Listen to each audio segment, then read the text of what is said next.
Hi guys, and welcome to my TRN review bonanza. Let's put it that way. There's so many IMs that TRN has launched lately that I just decided to condense all of them into one review and do it all at once instead of doing individual reviews for each one of them. I'll put some timestamps afterwards so that you can jump to the particular one that you want. But anyway, I thought it would be just more interesting to just do it this way.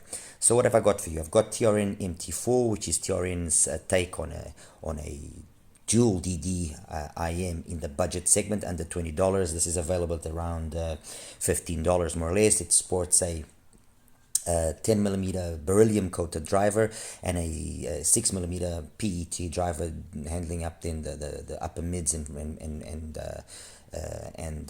high frequency. We've got then the TA3 of the TA series. This is the substitute to the TA1 Max, which was last year's model.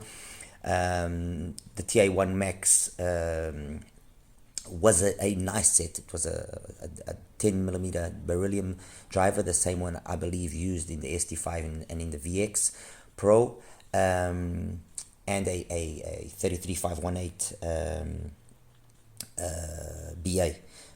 This one uses two dynamic drivers, a 10 and a 6. Basically, the 10mm is the same as over there. Then it uses the 6mm, which instead of being PET coated, it's titanium coated, and then the same 33518. So they've added a driver to the equation. Okay, and then finally we've got the Rosefich, which is TRN's newest planar. They've got they have the Kirin, which they launched last year, and that was a 14.5mm, if I'm not mistaken. Nice shell. It was okay tuned. It sounded okay. It just needed a little bit of a touch to really come out 100%. And this is using a 12mm planar driver with an ultra thin diaphragm, and yeah. Anyway, that's the three of them. I'm not gonna bother you with the boxes. So the MT4 has got very simple accessories, the usual basic cable and tips. The one thing that they all do bring is a set of the TRN those crazy tips that they have now. Let me see if I got one here. Here we go. These tips brings the medium-sized ones. It would be nice if they actually included, at least in these two models, the full set. You know, the medium, the small, and the large. Well, the small, the medium, and the large. But it is what it is. Okay, so what then the TA3 and the Rosefich do bring extra is a nice cable, actually, which is a modular cable. Very nice. I have to say the cable is actually quite nice. On the Rosefich, it only brings one termination. On the TA3, it brings a 4.4, as you can see over there, and a 3.5. My only remark to the cable, because the cable looks really smart, it looks really very smart, is I would have liked a nicer quality termination on the earphone side. That's the only little detail I'm going to point at. Otherwise, the plug end is fine, the cable quality is fine, doesn't tangle. Really nice. Okay, so get this out of the way. They bring no cases. That's it. It's a simple, straightforward accessories package. Now, MT4. Okay, nice enough shell. Faceplate, you got two colors. Faceplate is in silver, or this black one, metal. The rest of the shell is like a plastic. Obviously this one being black, you can't really see inside, but you can quite easily see the two drivers when it's the transparent shell. I'm not using the stock cable. I'm using an XINHS cable. You can then see the link on the description and go to their website, or to their store rather, and then check whatever cables you want. You'll easily find this cable. Fit is nice. I mean, with regards to that, TRN know what they're doing. They've done their homework. They know what they're doing. It's not a real issue. So fit, isolation, fine. The tips that they usually bring, and these TRN ones, it's not that they are bad, but they could have bought bigger size. I ended up using these 07 KB ears, and if there's one common thing in all of these IMs, is you are gonna have to spend some time choosing your tips. You don't choose the right tips, and the results are gonna be a little bit underwhelming. Okay, that's it. The TA3, nice shell again. Nice shape. It's got this kind of focal vibe going for it. I really don't understand why they're doing this, to be honest. I mean, I think there's enough creativity to not have to go and fetch. Anyway, again, metal. The body is in a plastic. Fits beautifully. You know, I really have no issues again with the fit. Spot on. I mean, in that aspect, again, they've done their homework. They know what they're doing. They're not heavy for 3 drivers. I mean, really nice. Really, really nice. Okay. And finally, the Rosefich. Again, I don't understand why they go and choose the name Rosefich. KB here has the Rosefich, so a little bit more creativity would have been nice. But anyway, again, metal faceplate, resin or plastic shell. The faceplate's got these vents, which I'm assuming are for an open back design. I will end up opening up one of these to see if I can do something with it. So I'll confirm that, and then I can always do a little small video to just touch up on that. Okay, let's get into the sound and to what we have here, and try, and I'll do my very best to try and position them well. TRN, much like KZ, much like CVJ, much like KB Ear, are companies that for some reason, although they've been around for a long time, they seem to fluctuate. They give us good products, then they give us products which are absolute nightmare. And, you know, TRN has had very nice IEMs in the past. They've got the particular sound. They've got a V sound, a V-shaped sound, which is usually very mid and high frequency focused, while KZ, for example, goes for a more bass heavy V kind of signature. But you've had greats. I mean, you've had the V90, which was good. The V90S was an improvement, in my opinion. The VX, the original one, not so much. The VX Pro, a valid attempt, but it could have been a little bit more polished up. The ST5, yes, that one was a very nice set. That was genuinely a nice set. The Kern wasn't a bad set. It wasn't. The TA1, the original TA series one, that was a nice set. Didn't really get much love, but it was a nice set. The subsequent models were a nightmare. Then they went back to the original formula with the TA1 Max. Again, that came to become a nice set. They also had the BAX, the BAX, which was a tribrid, which was ridiculously expensive.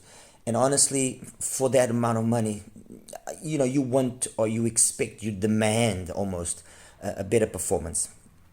And then, you know, they had the smaller ones, the MT1, the MT1 Pro. Okay. As I mentioned, you know, the results were up and down. Sometimes really good, sometimes not so good. As of late, they launched the MT3, which was a substitute to the MT1, an all-metal shell single DD with a kind of a reminiscence of the the Tangzu Shimin Li, kind of reminds you of the Tangzu Shimin Li.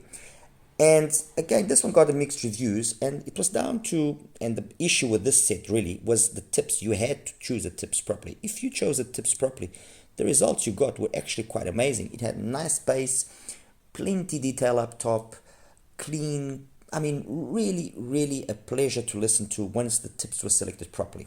Okay, now they gave us the MT4 Dual DD, their take on Dual DD, and the biggest and most like straight in your face problem is quality control. I've had 2 sets. The other set that I had, a nightmare, measured completely wrong, completely off. One side the bass was not working, the other side the mids were. When I checked it out, it was glue in the duct which connects the 2 drivers. So they basically went for the formula used by KZ and the DQS, the DQ6 and the DQ6S, which were 2 models which generated a lot of problems, because not only were sometimes the drivers connected wrong, not connected at all, but there was glue issues, and they went for the same kind of solution here. And you know, if you're lucky and you get a set which is been not glued too much, then fine, the sound is fine. I personally don't believe that the 6mm is doing much here. That's my personal opinion. But the sound is fine. It's a V-shaped signature, very prominent V-shape, you know, 9-10 dBs on the bass, 10-11 dBs on the mids, on the pin again. So great for pop music, great for EDM. but not a kind of not the kind of set that you will be using if you want to listen to a little bit more like relaxed music or some classical or some jazz. No, this is, I mean, I can understand what their idea here is, and that idea, that objective in terms of what they wanted to obtain with the MT4, that's been done. Okay, it's the quality control here that's an issue, and I'm not the only one that's been having problems. Loads of people are having problems, and I have another 2 sets on the way, precisely to see if they've been able to, somehow remedy the problem.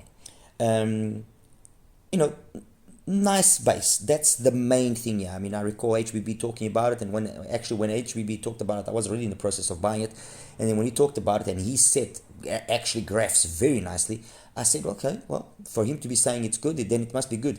And I got it, and then I was, completely disappointed with the issues that I just mentioned before. But in terms of the bass performance, really nice. This Beryllium driver here, it does the work nicely. It's very nice. It's the same driver that they use in the TA3, and the bass department on either one of these ones, it's nice. It's a little on the thick side, but it's got enough speed, enough slam.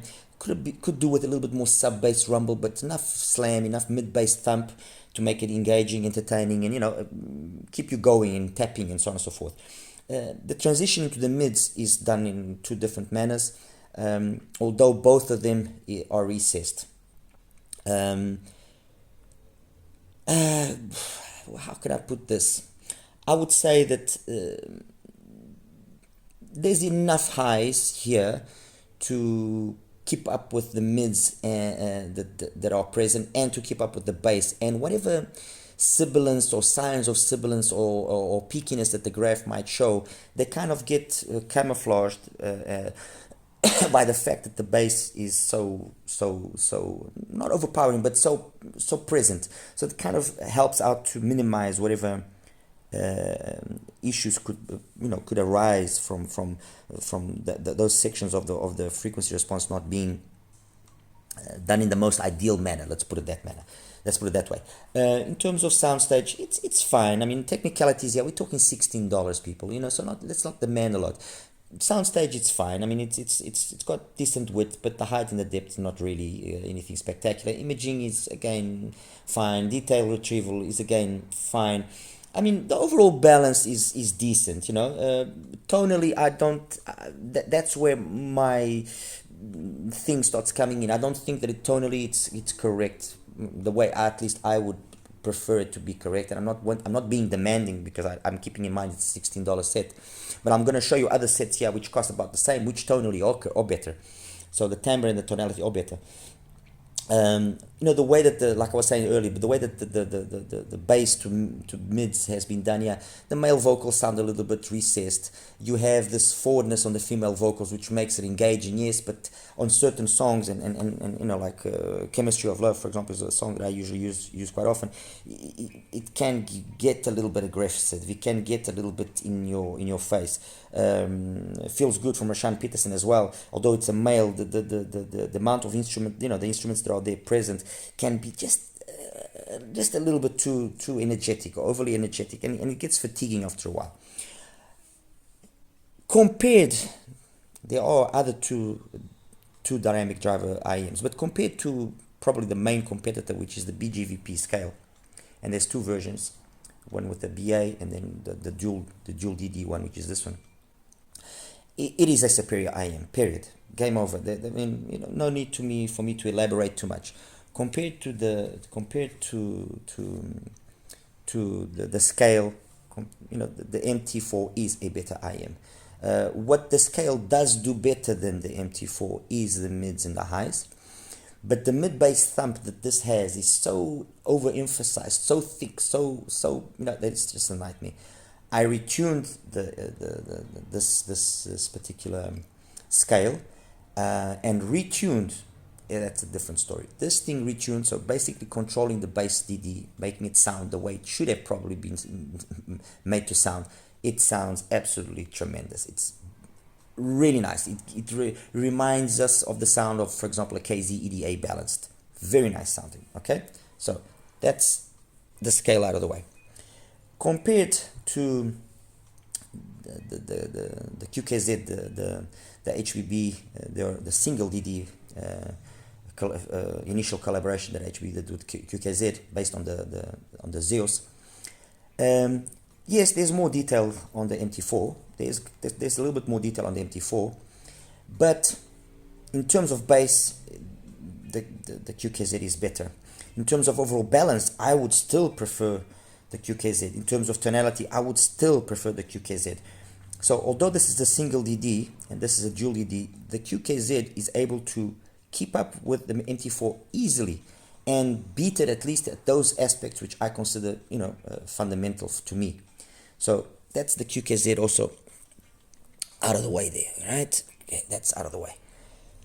Which leaves us then with the Rosefich, the KBE Rosefich, and two offerings from KZ. I could have put more here, but I'm just going to keep it to these two because these are the main ones. Okay, compared to the DQS, this is again very, very thickish on the bass, very, very fun, very V-shaped signature. It's a V-shaped signature that it's prominent on the bass as opposed to the MT4. You know what? You take your pick. You pick your poison. Seriously. Ultimately, I think I would still choose the KZ. The first reason being better QC over here for sure.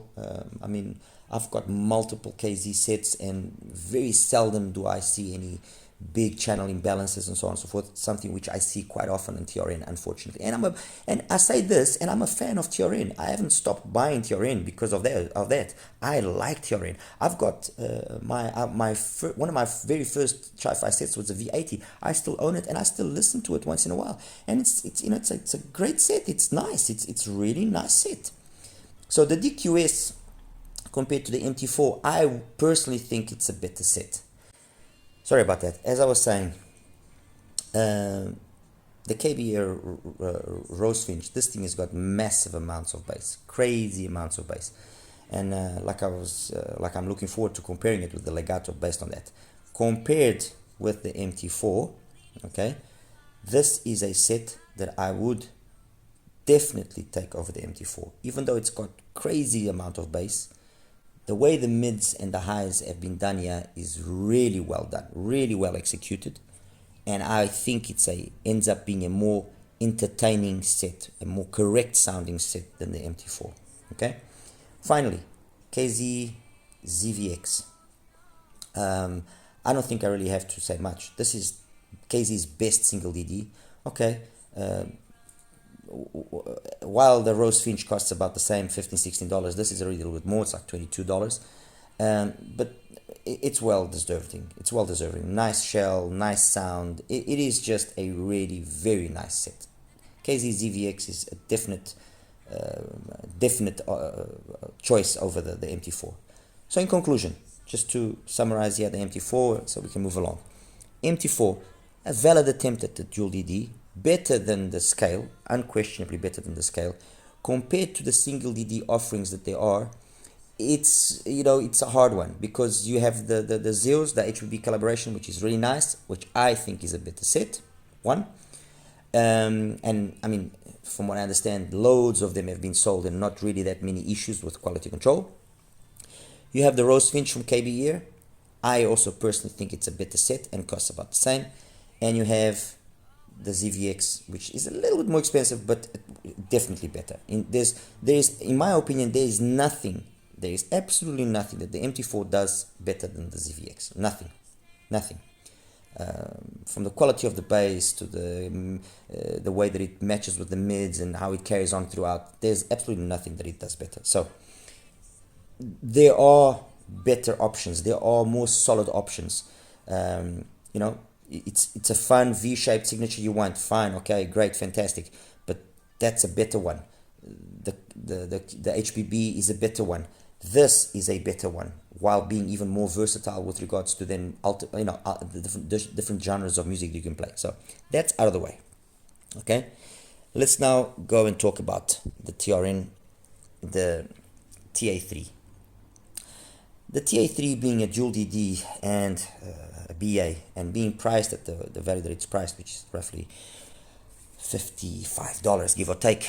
I'm not gonna even compare it with single DDs. I did my best to compare it with the other two dual DDs that are priced it around that, which is Truth Tier 0, about 50, just over $50, and the QKZ, the Can, which you can now get it at like $37, so even cheaper.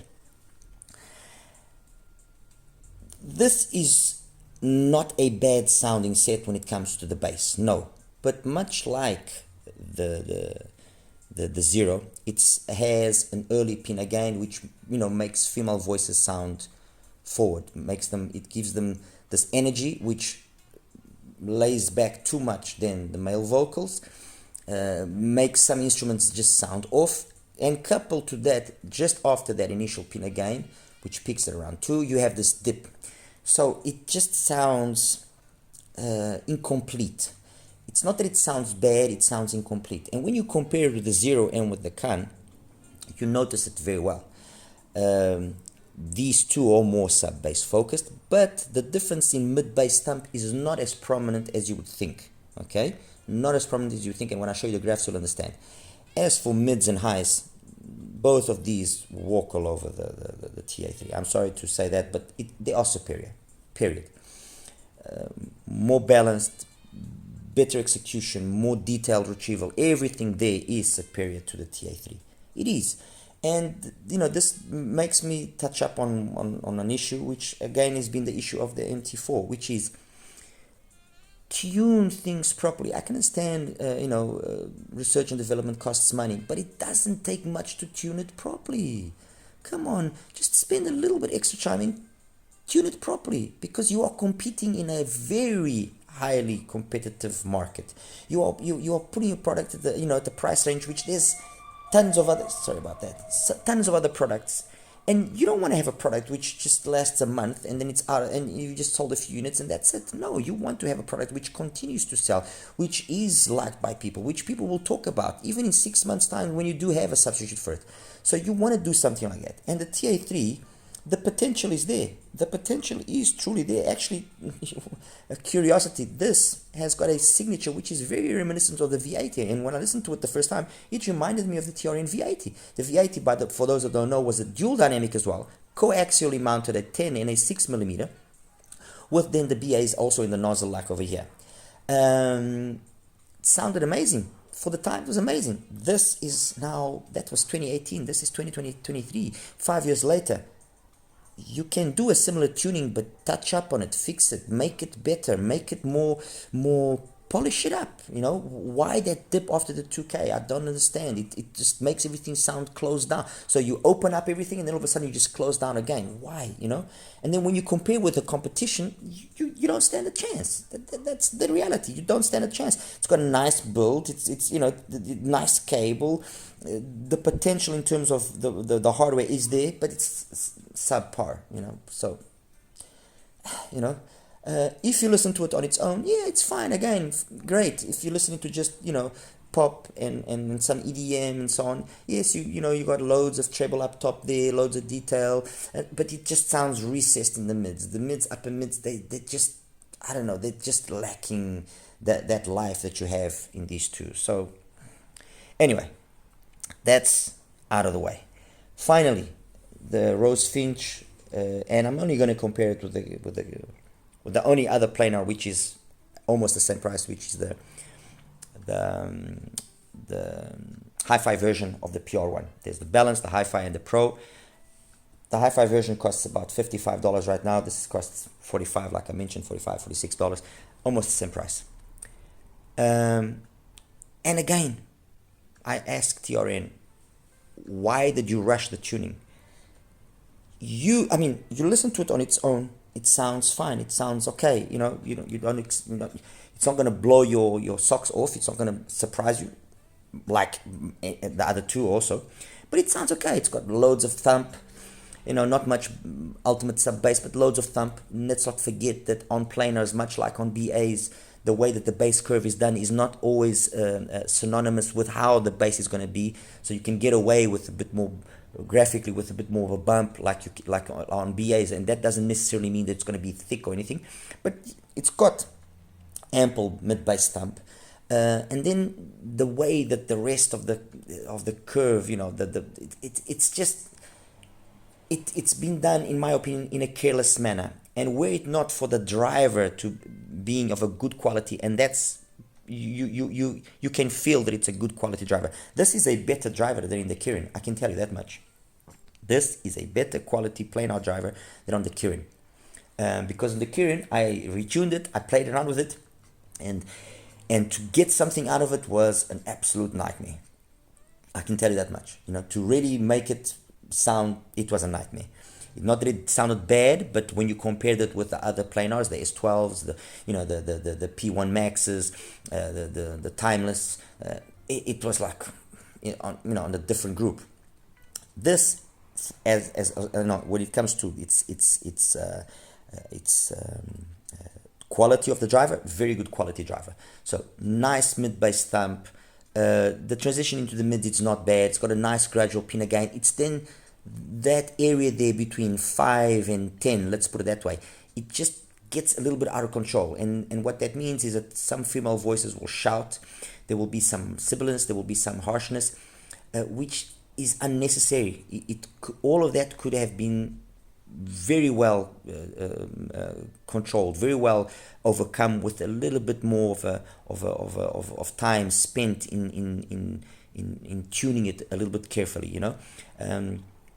There's nothing wrong with doing an early pinna gain.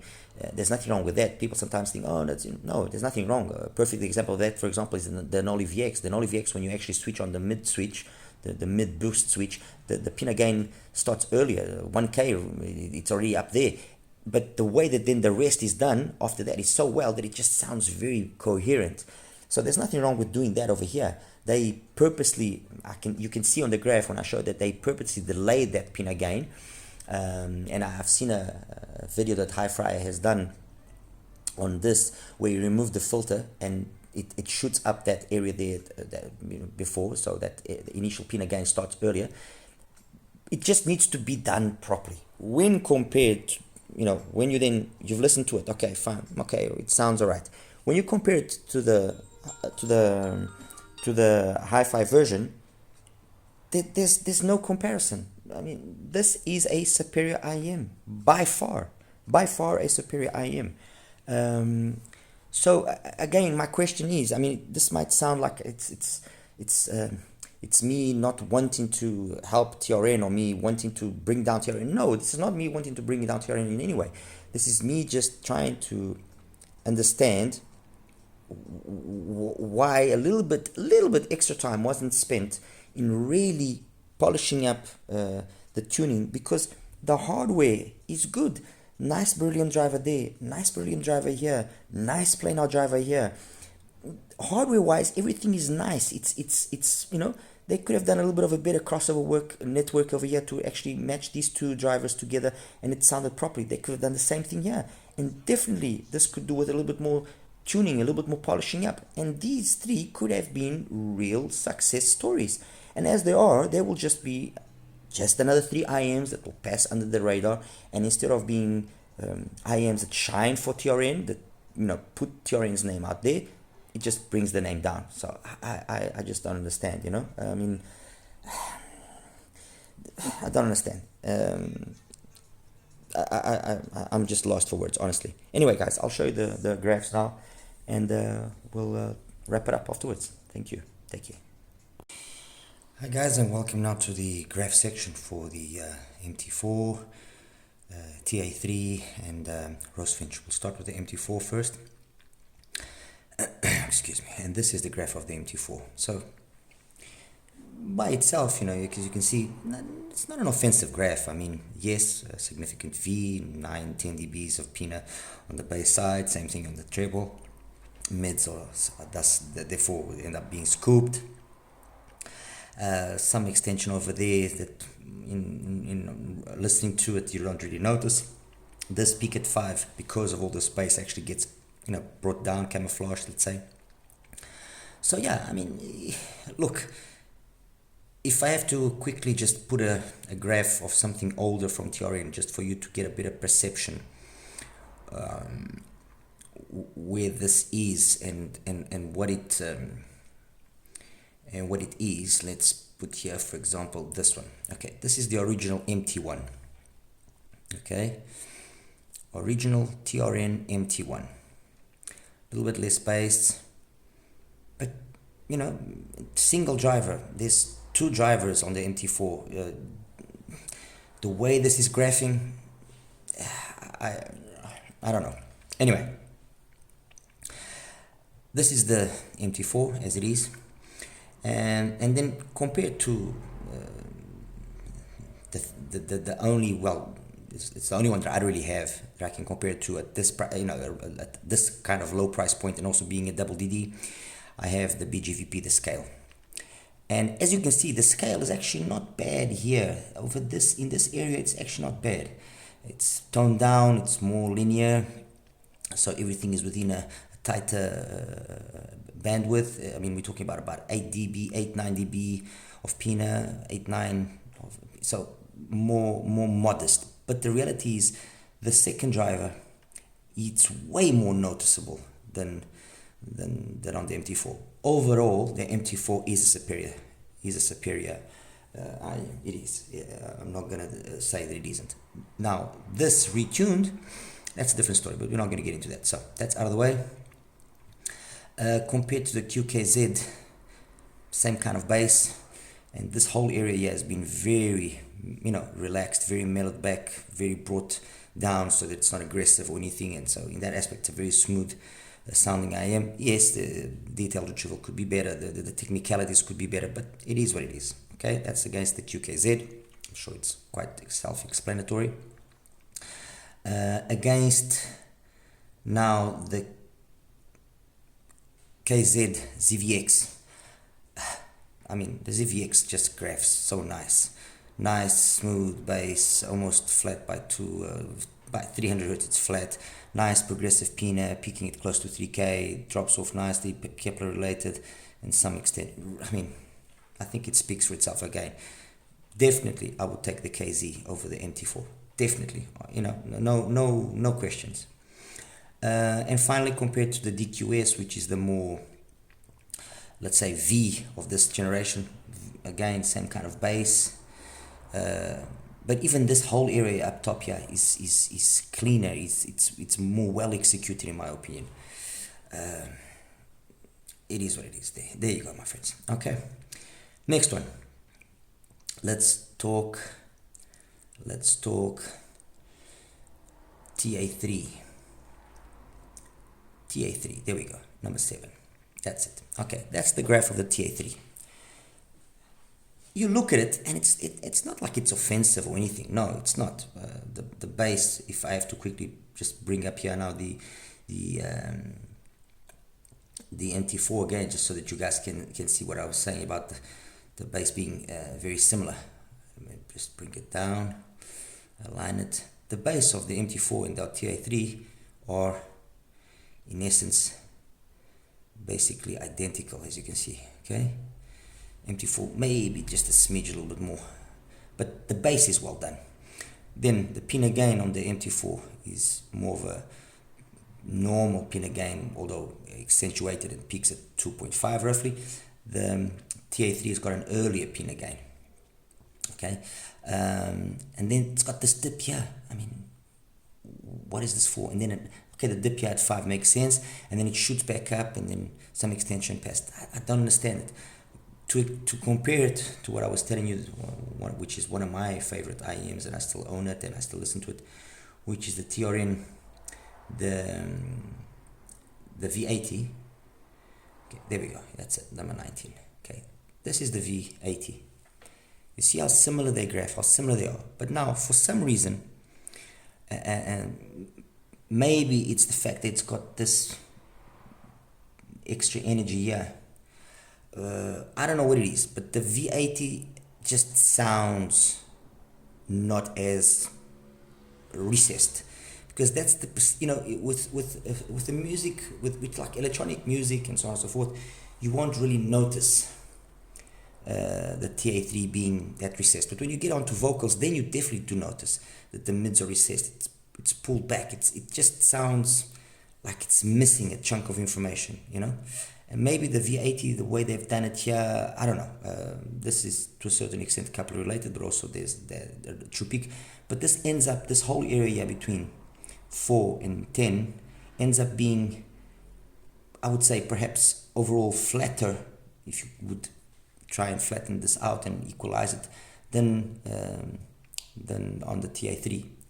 Okay, so that's going back to the graph now there of the TA3. And now when I compare it then with its two direct competitors, let's put it that way, especially at this price point, we have the truth here, 0, okay? There we go. The truth here is 0. Let me just balance everything out again here because I took it out of whack. Okay, there we go. Normalize at 1K. There isn't that much of a difference in thump as you would think because of the way that it functions. Let's put it as a subwoofer, because the overall bass below 100 is the same in either one. It's just this area here is missing on the 0. But you don't really, it's not as perception, you don't get that perception as much as you would think. But then you have this very nice execution of the upper mids and the treble. So, I mean, which would you prefer? And the same thing applies to the CUN. Again, almost identical bass below 100. And then this very gradual Pina peaks at close to 4, and then again, I mean, you can't falter one or the other. They graph, and they sound what they graph like. The TA3, it graphs, okay, what the way you see, relatively weird, let's put it that way, and then it sounds like it's lacking information. So, yeah, it is what it is, my friends. And then finally, the Rosefich. Rosefich. Yes, there we go. Rosefich. Okay, that's the Rosefich. It's not so much the Pina, which is very smooth and progressive and peaks at 3 and then maintains itself. It's what's with this peak here, okay, and then loads of energy there, and this energy ends up not being felt because of this massive mid-bass bump. I mean, you want bleed, there's bleed. This could easily be retuned, and you listen to it on its own, it's fine, but when you put it next to the PR1, the HiFi, it stands absolutely no chance. The PR1 has got a nice, clean, detailed bass, mids that follow through with that. I mean, I'm actually going to change the color of the Rosefich. Okay, just change the color of the Rosefich. The PR1 is just better. It's just better. This whole area here, after the initial Pina gain, going through, it's just more well executed. And although graphically the Rosefich doesn't look that offensive in that area, the only reason why it actually it doesn't show the aggressiveness and some possible harshness in the sound is because of this massive mid-bass bump.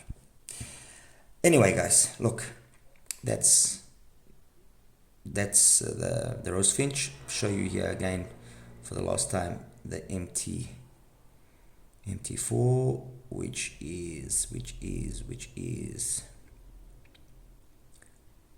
here we go. That's the MT4. And actually, let me just normalize them as well at 1K so we can just kind of compare one with the other. Okay, and then the TA3, which is over there, number 7. Let me just change the color. Sorry, change the color of this to red so it stands out a bit more. And now normalize it as well. 1K. There we go. All right. That's it, guys. I think it's quite self-explanatory. There's advantages and disadvantages. Perhaps 3 of them would give us something interesting, actually. Yeah, you see, the 3 of them combined actually wouldn't be such a bad thing. You would just have to do away with this 5K peak, yeah, but then it would actually be a nice graph altogether. It actually would be a genuinely nice graph. Again, let me just make it clear that this is not an attack on TRN in any way. No, I like TRN. I like their products. I've been a fan and a follower of TRN products for a long time. I own the majority of them. I just would have liked that to know that TRN, especially in our day and age, would have spent just a little bit more time and would have made sure that these IMs were launched, perfect, because the potential is definitely here. They just, I think, in my opinion, rushed things. And just to recap one last time before I leave you, on the TA3, what would be needed to do is let this area be a little bit more plateaued, lower that energy there. That's all. Just lower that energy and plateau this, and that would be a perfect TA3. On the Rosefich, lower this mid bass. You don't need this much mid bass. You can have it lower, and then control this area here between 5 and 8, and then the energy past 10k also bring it down, and that would be fine. It would be perfect. And finally, the MT4, make sure the second driver is working, and then if the second driver is in fact working, make sure that this area here reflects that somehow, because that driver should be giving this area a different life. Okay. Of course, obviously, look, if you want to buy them by all means. I'm not going to say don't buy them. I'm just saying is that you have equally priced options, which overall are superior in their sound, and it eats me up to see such IEMs with such nice hardware, because the hardware is nice. It is good hardware, but then tuned in a very underwhelming manner, and what could be 3 IEMs that could definitely make an impact on the market, or IEMs that are just gonna go by and be forgotten. Anyway, guys, like and subscribe. Any questions that you might have, please feel free to ask. I'd always try and do my best to reply as quickly as possible. And if there's any other things you would like me to do, please let me know. But don't forget, like, subscribe. The YouTube gods, they like that. I need to have engagement so that my channel can grow and I can bring you also better content. All right, you take care now. Bye-bye.